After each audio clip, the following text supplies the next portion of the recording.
I chose the Venn diagram graphic organizer because I feel like it's a great introductory diagram for students who may feel foreign to the whole concept of graphic organizers. It's appropriate to use for an early childhood classroom because it's simple enough to follow along. It only has three parts to it. It is used to compare and contrast the characteristics of items, characters in books, animals. In a cooperative group setting, it can be used to brainstorm differences and similarities between certain items. Teachers can physically draw this diagram on the board so students can follow along easily as well while they copy the information and brainstorm at the same time.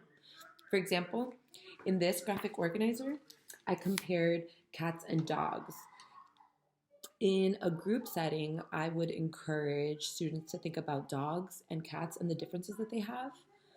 As students raise their hand and give their answers, I can write the answers on the board, and the differences would go in the outer circles. In the middle, students would be encouraged to brainstorm the similarities between cats and dogs. I would use this graphic organizer for various subjects such as reading comprehension and science. As a facilitator during the process, I would lightly scaffold to help my students during the brainstorming. This can help them come up with educated and supported statements about the topic that we're comparing. I would also help facilitate by creating the main example of whatever their Venn diagram must look like. Like I mentioned before, I would make my own copy on the board so students can refer to it during the copying and brainstorming process.